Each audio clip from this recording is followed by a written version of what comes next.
નવરાત્રિના આયોજનને લઈ સુરત શહેર પોલીસનું જાહેરનામું। લાઉડસ્પીકર રાત્રિના 12 વાગ્યા સુધી વગાડી શકાશે। ઢોલ નગારા સાથે ગવાતા ગરબામાં કોઈ જ ટાઈમ લિમિટ નથી। નવરાત્રિના આયોજનને લઈ સુરત પોલીસનું જાહેરનામું। લાઉડસ્પીકર 12 વાગ્યા સુધી વગાડી શકાશે। ઢોલ નગારા સાથે ગવાતા ગરબા પર કોઈ ટાઈમ લિમિટ નથી। સી ટીમ અલગ અલગ વિસ્તારોમાં અલગ અલગ પહેરવેશમાં ફરજ બજાવશે। ઘોડેસવારો તેમજ ડ્રોન સર્વેલન્સનો પણ આ વર્ષે ઉપયોગ કરાશે। રાજકોટની ઘટના બાદ ડોમમાં નવરાત્રિના આયોજકોને તમામ સ્ટ્રક્ચર બાબતે તપાસ પછી મંજૂરી મળશે।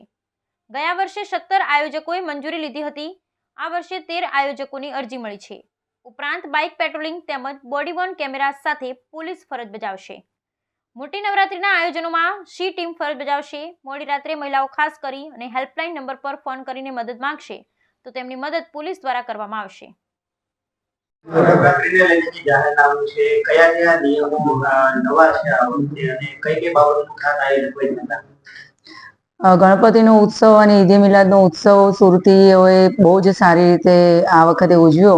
કોમી એકલાસની ભાવના સાથે આગળના આગામી તહેવારો પણ ઉજવાય એના માટે સુરત શહેર પોલીસ તૈયાર છે। નવરાત્રિનું જે આયોજન છે આપણે જાણીએ છીએ એમ કે વિશ્વના સૌથી લાંબો તહેવાર કહીએ।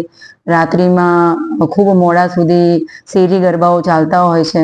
તો આના માટે આપણે જાહેરનામામાં જે રાજ્ય સરકાર જે છે એ લાઉડસ્પીકરની લિમિટ 10 વાગ્યાથી એક્સટેન્ડ કરીને 12 વાગ્યા સુધી કરવા માટે બહાર પાડે છે। એના આધારે સુરત શહેર પોલીસ કમિશનર તરફથી પણ આ જાહેરનામું બહાર પાડવામાં આવે છે।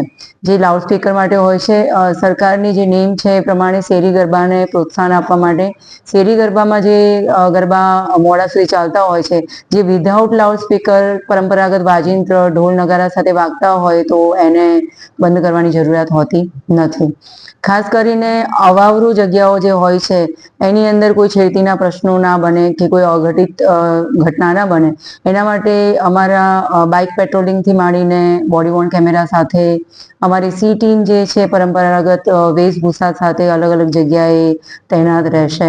ખાસ કરીને ઘોડેસવારની ટીમ પણ આ વખતે અમે યુઝ કરવાના છીએ। ડ્રોન સર્વેલન્સ પણ અમે આ વખતે યુઝ કરવાના છીએ।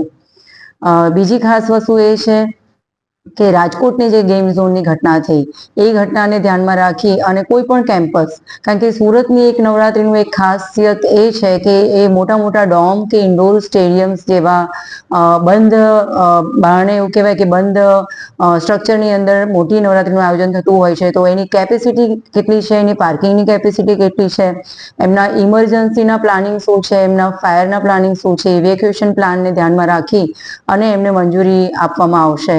એમનું સ્ટ્રક્ચર જે છે એના સ્ટેબિલિટી સર્ટિફિકેટને વ્યવસ્થિત ચકાસણી કરવામાં આવશે, ત્યારબાદ જ એમને લાયસન્સ મળશે। ગત વર્ષની હું વાત કરું તો આશરે 17 જેટલા મોટા ગરબા આયોજકે મંજૂરી લીધેલી હતી।